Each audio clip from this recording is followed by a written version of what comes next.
So I showed Penny The Fly for the first time, and it's her kind of, not really entry into body horror, but since you watched The Substance, but I figure since it's October, it'd be a nice time to see The Fly, one of the most disgusting movies I've ever seen. So in this series, Penny, who grew up in China, hasn't seen a lot of these movies. So for this series, we have her check these out through her cultural lens and modern sensibilities, right? Yeah. The Fly was directed by David Cronenberg. It's from 1986.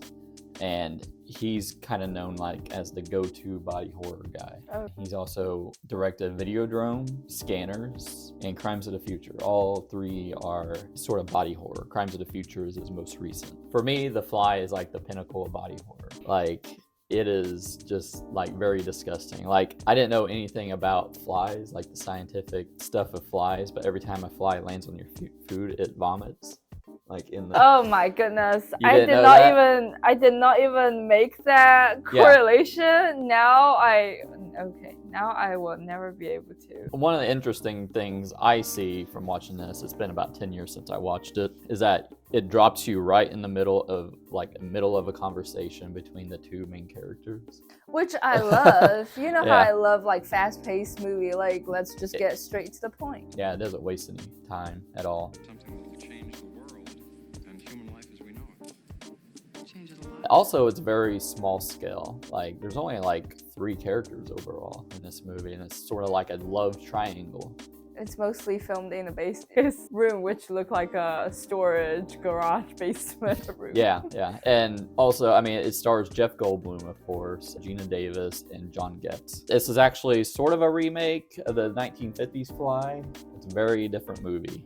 But both of them are kind of based on like a short story that was published in Playboy. So. In Playboy? They published they publish short stories. Okay. A But, disgusting story like this? Yeah, of course. I mean, I think it's from the 1950s. I think they made the 1950s Fly like shortly after that, but the 1950s Fly is just completely different from this fly. Like, it's not as gross or anything. Basically, his arm and his head turn into a fly, and then he has his wife like kill him so it doesn't ruin his invention. But then at the end, the people that came by to investigate, like the detectives, they find a fly stuck in a spider web, and it's got a human head and a human arm in it, and he's like, help me, help oh me. My goodness, that would be so like, fun to watch. That is such a spider's about to eat him. This was the original? Yeah. Okay, then I think this is a better a better idea.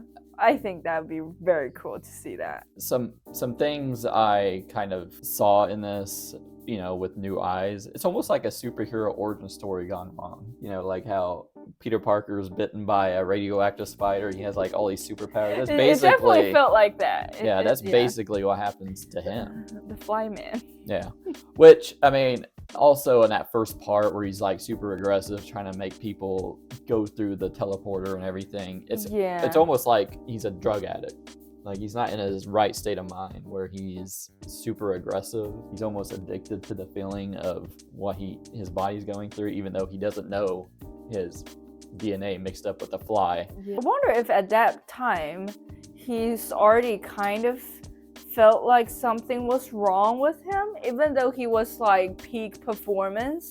But obviously, like deep down, you know something's going on. Well, he didn't know at first because his body wasn't falling apart yet. He just felt like the best drug in the world. He just thought he went through the teleporter, it just kind of rejuvenated it. You know, what they say, like getting rid of all the toxins or whatever, it just created him again, and he thought that was part of it. But so there was the second part where it's kind of like an allegory for maybe like cancer, where his body's like falling apart, maybe even AIDS, because this is like right in the middle of the AIDS epidemic. Oh, really? Yeah. She gets away from him because, yeah, of course, you know, be afraid, be very afraid. That's what she said. That's like the tagline in the movie. Okay. Be afraid. No. Be afraid. Be very afraid.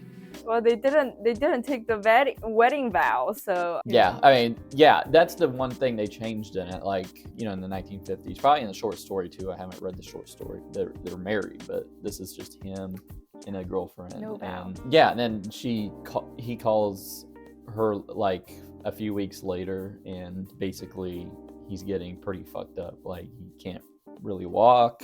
He's vomiting in front of her, not seeing how it's because he has to suck up his It's like, food. oh my and god, so the most disgusting mukbang I've ever seen is too like even not the shrimp eating the and the shrimp substance. guy. Yeah, shrimp guy was like still bearable. This was unbearable because like you see food goes in, but you're not comfortable to see things coming out of your mouth, someone's mouth. So, I mean, what do you think of The Fly? I think the story was pretty fun. At the very least, like it cut right to chase. It's a good creature feature, I yeah, think. yeah. It doesn't have all the redundant part. It's like pretty like tight tight story. Trimming up all the fat, like just giving you like the main points basically of what you need to know. And that's what I like. It's like a straight line story.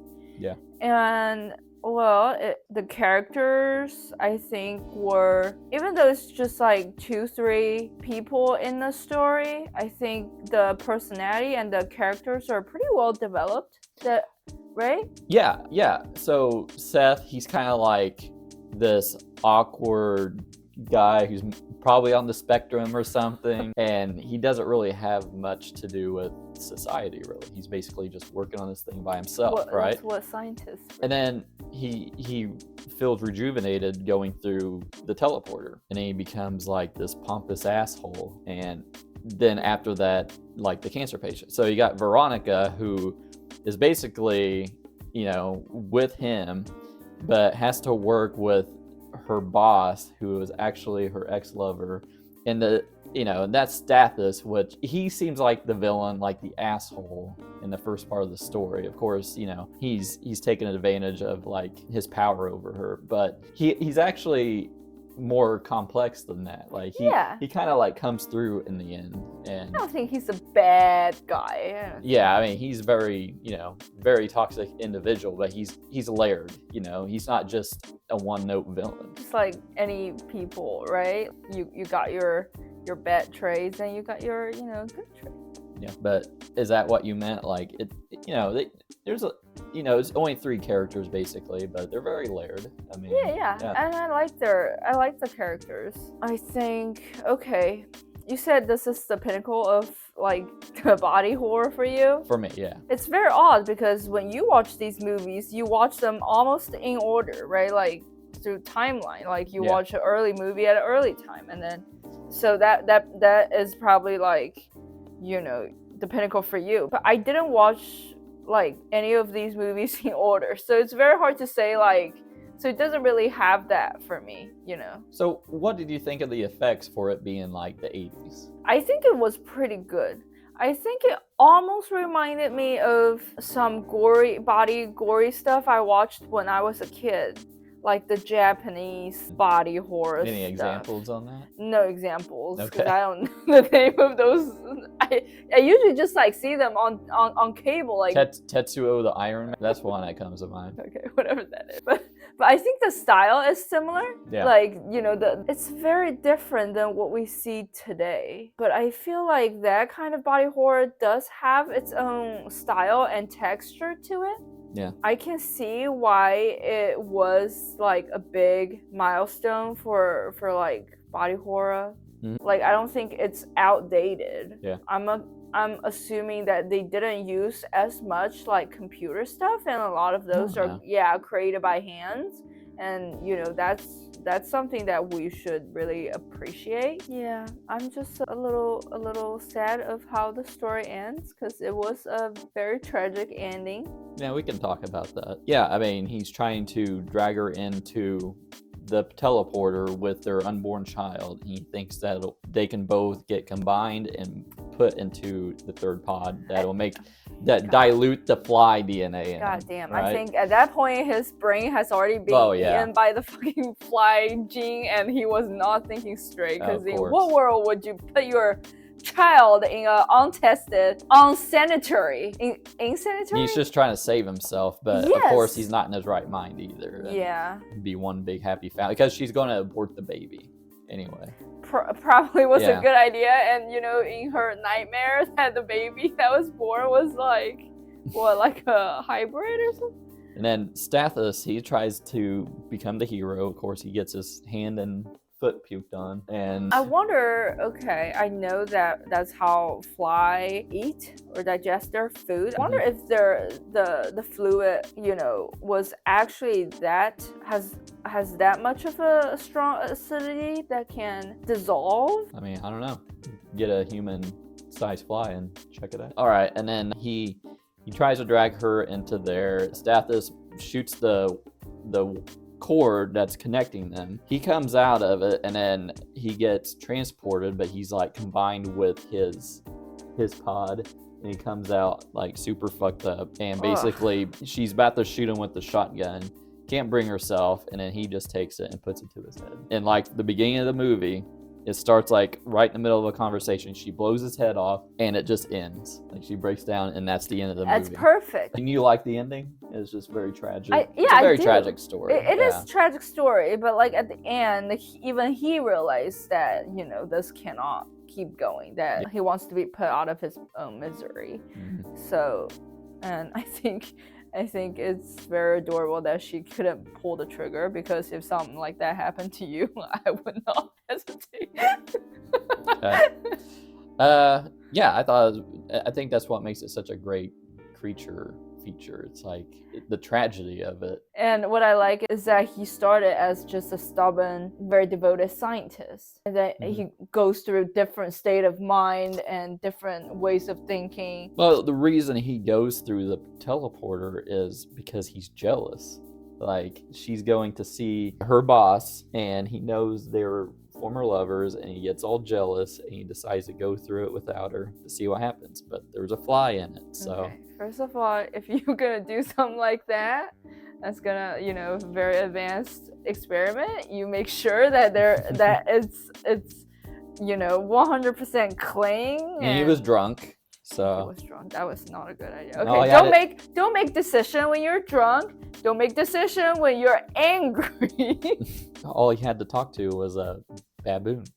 Oh, that's sad. And get your own therapist. All right, so I'll talk about some of the trivia of this. Okay. So this was produced. They couldn't find like someone who would help pay for the film, like producer. So they went to Mel Brooks. Wait, Mel Brooks? Mel Brooks, you saw him on Curb Your Enthusiasm recently. Yeah. He made like all the comedy movies, and he loved the story and decided to produce it. But he said, take my name off as producer because I don't want people thinking this is a comedy. Oh, I guess that makes sense. Yeah. And this thing has nothing to do with comedy. It's not funny at all. Yeah, so Jeff Goldblum was cast as Seth Brundle, and he got Gina Davis on because they were dating at the time. I did not know that. And apparently there's a lot of jealousy issues when she was shooting with the other guy. No, that's just funny. Like for real? In real life, yeah. So the guy who did the FX was Chris Wallace, who also did Gremlins before this. There was a few deleted scenes. So there's one, when he first tries to transport the baboon, it comes out the other side, kind of like inside out, right? Yeah.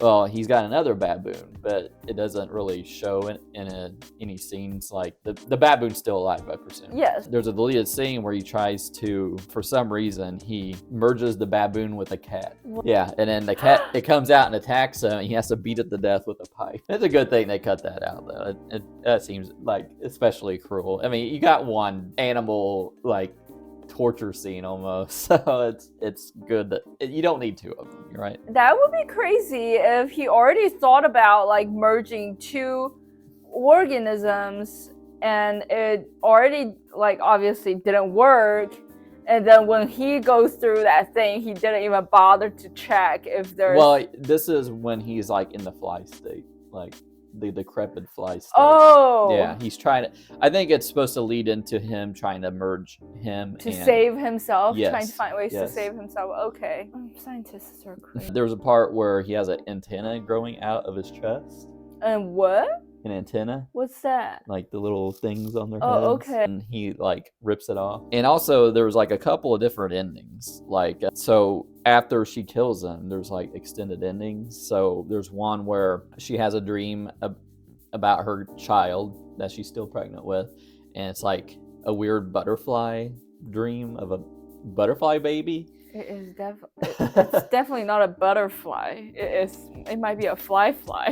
Yeah, and there's an ending where she ends up with stathis, and I think a lot of those, it's like, we don't really need this, so just cut all this out. And yeah, I mean, I feel like either of those ending I'll be okay with, but I Yeah. think this is pretty perfect that they end this way. I think it's this ended up winning an Academy Award for Best Makeup. yes. So it's an Academy Award winning film. There's also an opera that came out. I don't know, it might be like 2011 or so.